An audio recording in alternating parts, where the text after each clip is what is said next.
Anda memperhatikan seorang murid yang tidak mau bekerja sama dengan teman-temannya. Dia selalu memiliki alasan seperti tidak cocok dengan teman-temannya atau dengan alasan lain. Dia memilih bekerja sendiri dan mengumpulkan tugasnya sendiri. Hasil yang dikumpulkan secara mandiri itu selalu bagus.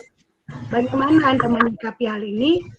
Baik, skenario dari kelompok 1 yang menjadi coach adalah saya, Welbrina, yang menjadi coach Ibu Anita, menjadi pengamat Pak Fadli. Anita, apakah kamu punya waktu sebentar untuk kita berbincang-bincang? Iya, Bu. Sebentar jam istirahat, boleh, Bu? Ya, boleh.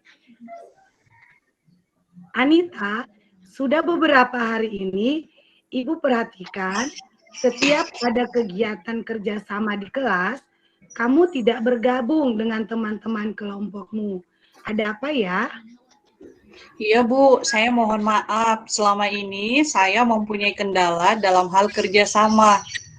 Dalam kelompok saya berharap Ibu dapat membantu saya menyelesaikan masalah yang saya hadapi ini, Bu. Kalau Ibu boleh tahu, apa masalahmu, Anita? Saat ini, saya merasa kurang cocok bekerja sama dengan teman-teman dalam kelompok, Bu. Apa kira-kira yang kamu harapkan dari perbincangan kita hari ini? Sejujurnya, saya ingin menemukan solusi, Bu, dari apa yang saya rasakan kali ini. Coba Anita, kamu ceritakan apa yang kamu rasakan ketika diajak bekerja sama dalam kelompok. Sebenarnya, saya malas bekerja sama dengan teman dalam kelompok, Bu. Mengapa demikian? Karena teman-teman dalam kelompok saya itu, mereka lambat mengerjakan tugas. Mereka banyak bermain dan tidak serius dalam belajar. Sehingga saya merasa malas untuk berbagi dengan mereka. Saya juga merasa lebih nyaman untuk belajar sendiri, Bu. Oh ya, apa yang sudah kamu lakukan untuk menjawab kekhawatiran yang kamu hadapi ini? Sebenarnya saya sudah menegur teman-teman ketika mereka bermain, Bu. Dan juga saya mengajak teman-teman untuk lebih serius dalam belajar dan mau berbagi pengetahuan dengan mereka. Menurut Anita, apa yang bisa Anita lakukan untuk menghadapi masalah ini? Mungkin saya akan berbagi pengetahuan dengan mereka dan mengajak teman-teman untuk belajar lebih serius lagi, Bu. Apa ada lagi yang lain?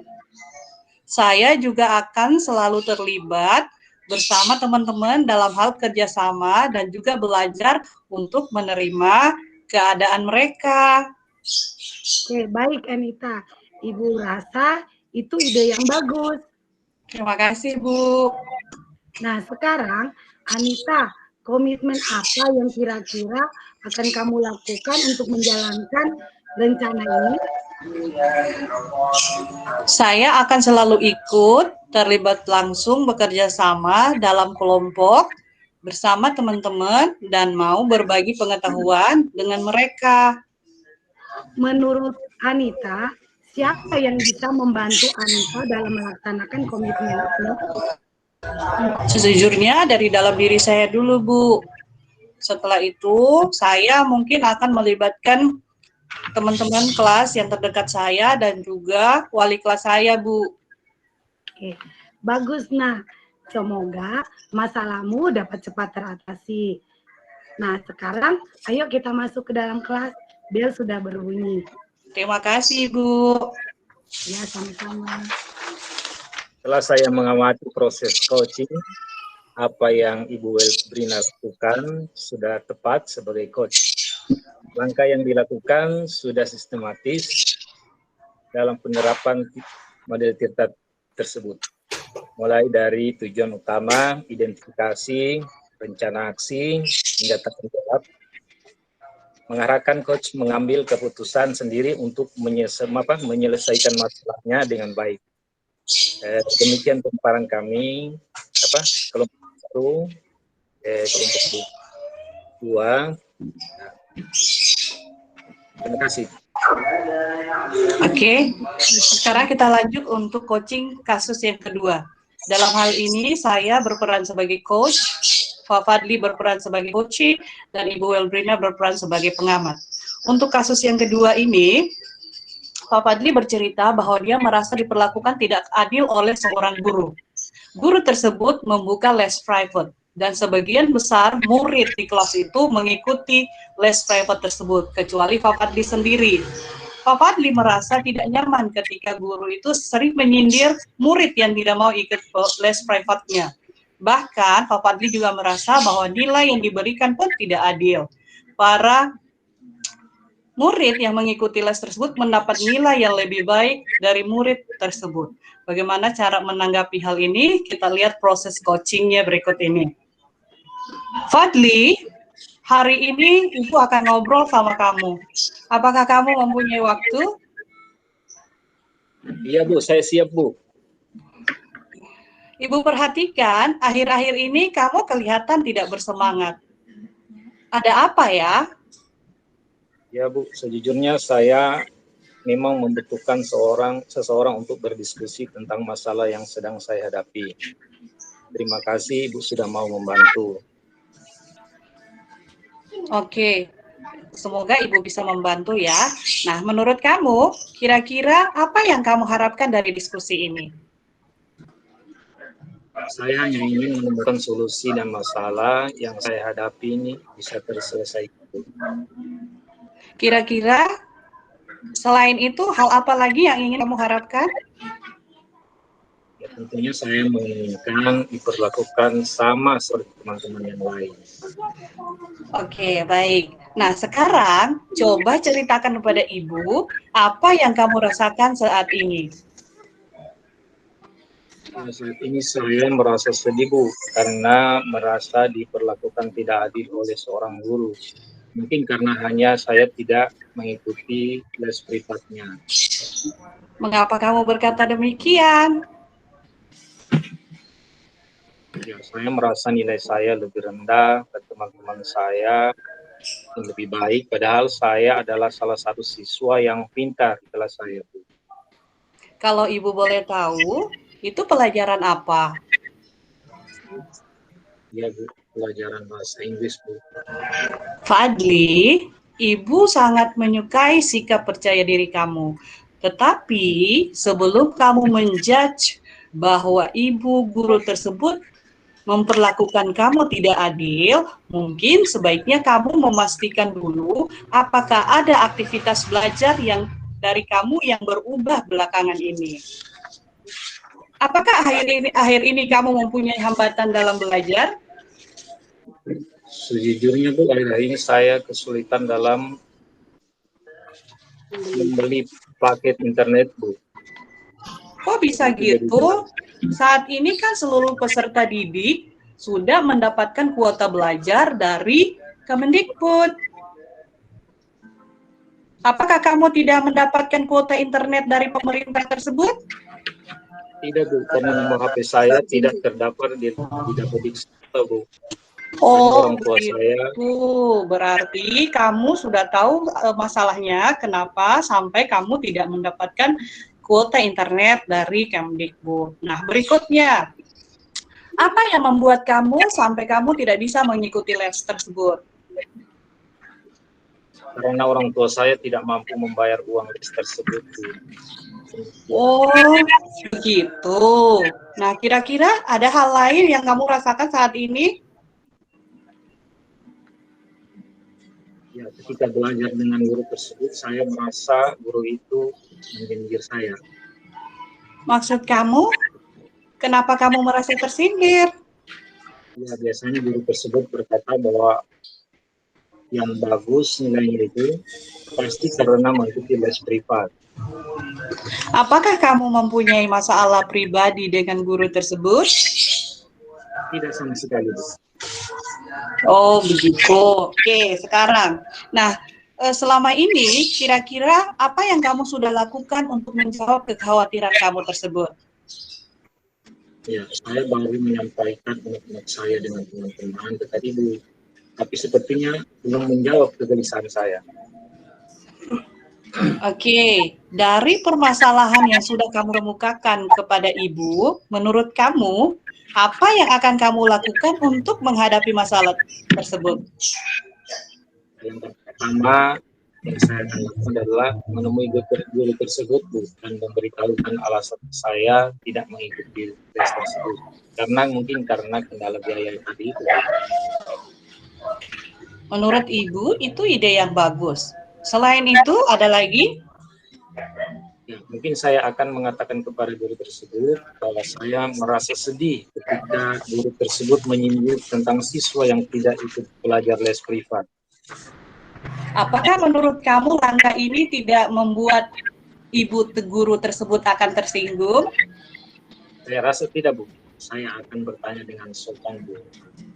Oke, Ibu rasa itu ide yang bagus. Ibu harap secepatnya kamu menemui guru tersebut. Terus, bagaimana cara kamu mengejar ketinggalan dalam materi bahasa Inggris tersebut?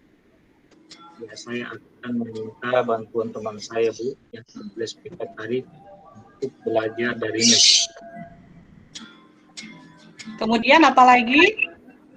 Saya juga akan meminta bantuan teman yang memiliki jaringan WiFi di rumah untuk belajar. Oke, menurut Ibu, langkah yang akan kamu lakukan itu sudah sangat bagus supaya kamu tidak ketinggalan dalam materi bahasa Inggris. Walaupun kamu tidak mempunyai kuota belajar dan kamu tidak ikut les, tapi kamu tidak tetap ketinggalan terhadap materi bahasa Inggris. Lalu, bagaimana dengan bantuan kuota dari Kemendikbud? Ya, mungkin saya akan bertemu dengan operator sekolah, Bu, dan menyampaikan nomor HP saya. Oke, Ibu rasa itu adalah ide yang bagus. Jadi sebaiknya kamu menemui operator sekolah dan memberitahukan nomor HP kamu. Nah, sekarang sebagai bentuk tanggung jawab kamu, apa yang akan kamu lakukan untuk menjalankan rencana ini? Ya, mungkin saya hari Sabtu ini, Bu, saya akan menemui guru tersebut dan mengatakan apa yang saya rasakan. Dan hari Senin minggu depan saya juga akan bertemu dengan operator sekolah tersebut. Oke, itu bagus ya. Jadi itu adalah salah satu bentuk komitmen yang kamu lakukan untuk mengatasi masalah kamu. Nah, menurut kamu, siapa kira-kira yang bisa membantumu dalam melaksanakan komitmen ini?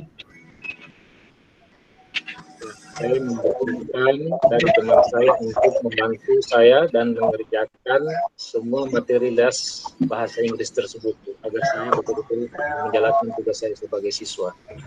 Oke, Ibu pikir kamu sudah menemukan solusi dari permasalahan yang kamu hadapi. Ibu berharap kamu bisa menyelesaikan masalah tersebut secepatnya.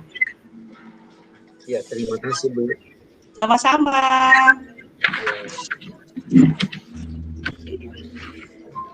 Baik, sebagai pengamat, dalam kasus ini, coaching sudah dapat melakukannya dengan baik sesuai dengan penerapan langkah-langkah Tirta, yaitu menetapkan tujuan, di mana coach sudah mendapatkan tujuannya dengan mengajak coach untuk berbincang-bincang.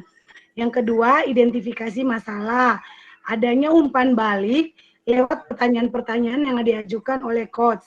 Di sini coach dapat menggali masalah yang dihadapi oleh coach. Yang ketiga, rencana aksi nyata.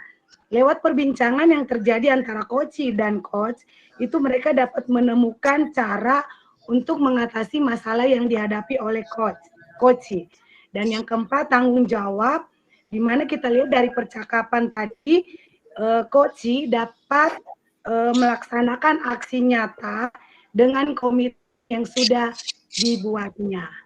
Untuk kasus 3 ini menceritakan tentang rekan saya yang mendapat teguran dari kepala sekolah karena menerima laporan dari pengawas yang sedang melakukan supervisi, yang keberatan karena rekan saya itu didapati sedang mengajar tanpa buku teks. Ya. Lanjut. Guru hebat, Ibu Welbrina, apakah Ibu ada waktu? Mari kita ngobrol hari ini, Bu. Oke, tentu saja Pak. Kebetulan saat ini saya sedang ada waktu kosong. Ya. Baik Bu, terima kasih. Maaf Ibu, Ibu Welbrina terlihat lesu hari ini. Ada apa Ibu? Iya Pak, saya sedang tidak bersemangat karena masalah yang saya hadapi. Oh, masalah apa itu Bu? Bolehkah saya ingin tahu? Begini Pak, tadi saya mendapat teguran dari kepala sekolah. Apakah Ibu tahu alasannya? Ya, karena pengawas yang sedang melakukan supervisi melihat saya mengajar tanpa menggunakan buku teks. Loh. Mengapa Ibu tidak menggunakan buku teks? Ya, karena saya merasa lebih nyaman mengajar dengan menggunakan sumber lain tersebut. Ya. Sudahkah Ibu menjelaskan hal itu kepada pengawas? Sudah Pak, saya sudah menjelaskan kepada pengawas itu bahwa walaupun tidak menggunakan buku teks, saya tetap mengacu pada kurikulum. Namun nampaknya pengawas itu tidak menerima. Oh, mantap, guru hebat. Bagaimana Ibu menjelaskan? Ya Pak, saya menjelaskan dengan suara yang memang agak sedikit tinggi. Karena saat itu kondisi kelas sedang ribut oleh suara murid-murid. Apakah mungkin itu masalah sehingga pengawas tidak terima dengan penjelasan Ibu? Ya, saya juga berpikir begitu sih Pak.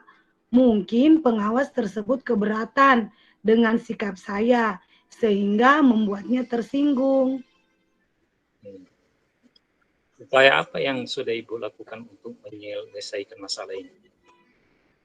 Saya sudah menjelaskan hal ini pun kepada kepala sekolah, masalah yang saya hadapi. Apakah masalah ini sudah terselesaikan, Bu? Belum, Pak. Ya, lalu apa yang akan Ibu lakukan selanjutnya? Mungkin saya berencana akan menemui pengawas tersebut untuk menjelaskan maksud saya dengan bahasa dan nada bicara yang lebih baik dan sopan. Ya. Selain itu, Bu? Ya, mungkin sebelumnya saya harus minta maaf terlebih dahulu. Karena saya sudah berbuat kesalahan. Ya. Apakah menurut Ibu cara itu akan berhasil? Saya akan berusaha, Pak, memberi pengertian dan saya sangat berharap rencana saya ini bisa berhasil. Bagus. Ide Ibu sangat bagus. Saya juga berharap Ibu secepatnya menemui pengawas tersebut. Baik, Pak. Doakan ya. Saya akan berusaha untuk menemui pengawas itu, Pak. Ya.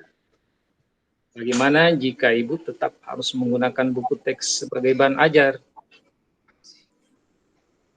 Ya, saya harus mengikuti aturan itu, Pak. Jika pengawasnya menganjurkan hal seperti itu, ya saya akan melakukan itu. Ya. Bagaimana Ibu akan menyucikan diri dengan menggunakan buku teks tersebut? Coba. Dengan berusaha dan belajar dari rekan guru yang lain. Saya rasa saya bisa, Pak. Dan sumber belajar lainnya akan saya gunakan juga sebagai pendukung untuk bahan ajar saya. Namun, saya harus tetap menggunakan buku teks sebagai sumber utamanya. Ya, guru hebat, semangat ya. Bagus, Bu. Hal itu benar-benar bagus untuk Ibu. Semoga masalah ini segera terselesaikan ya, Bu. Semangat, Baik, Pak, terima kasih buat supportnya. Oke, sebagai pengamat dalam proses coaching yang dilakukan oleh Pak Fadli dan Ibu Welbrina, saya ingin menggarisbawahi bahwa apa yang dilakukan Pak Fadli sebagai coach dalam langkah coaching itu sudah benar. Kemudian langkah coaching model kita itu sudah dampak dalam proses yang Pak Fadli lakukan. Yang pertama adalah tujuan utamanya. Jadi di situ menyatakan apa yang akan diharapkan dari proses diskusi tersebut, kemudian mengidentifikasi masalahnya seperti apa, mengapa kejadian itu bisa terjadi, kemudian rencana aksinya sudah jelas juga, kemudian yang terakhir adalah tanggung jawab sebagai bentuk komitmen. Menurut saya itu sudah bagus. Terima kasih.